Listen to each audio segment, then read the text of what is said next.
Mga katsararet, ito ay katuwaan lamang, parlor game po namin nung aming Christmas party. Magme-makeup sila nang nakatakip ang mga mata. Kaya tingnan na natin ng model bago ang trahedya, tsararet.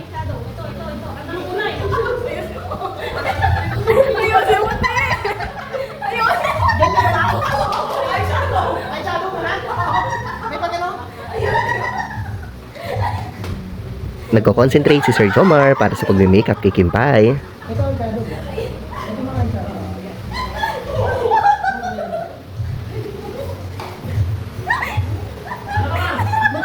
Mga katsararet, may hidden talent pala si Madam Mean sa pagme-makeup.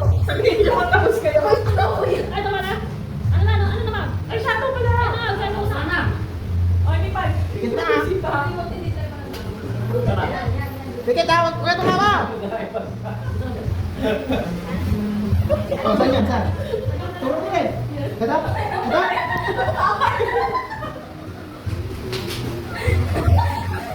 Huwag ka tumawa, sige! Dami na niyan, Steve. Pwede baka muna nito yata eh.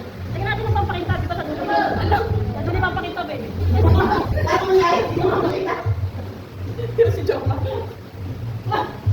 Sige! Guys! Tumawa! Next na! Ano ba yung bro? Kilay.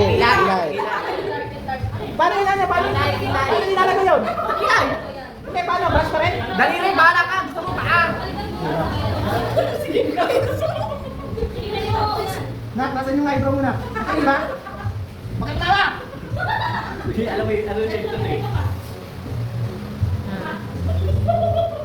Bakit kasi tumawa? Saan? Saan yan? Saan? Ano? Ito yan? Bakit tumawa ka din? Lipstick! Dami mo yan.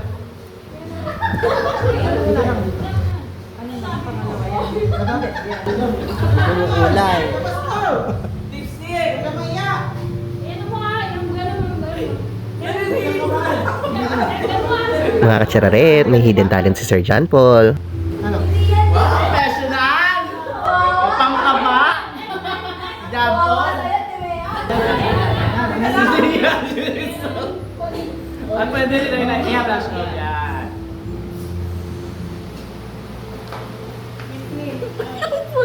Dada, hindi mo niya dada. Thank you, Mama. Bakit hindi kayo kabila?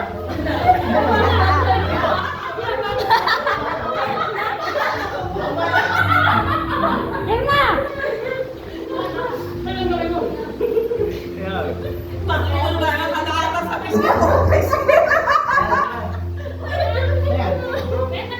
Ano naman? Wala pa.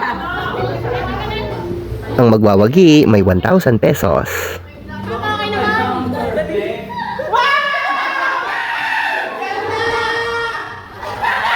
Sir Ryan, ba't parang nagulat ka? Tsararet!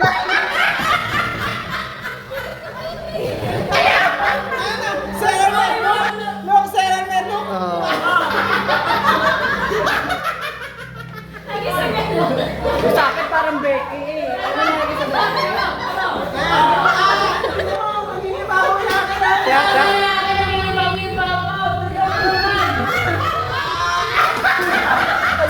I'll say Myla. Congratulations Sir Paul and then Myla. Salamat mga katsararet. God bless.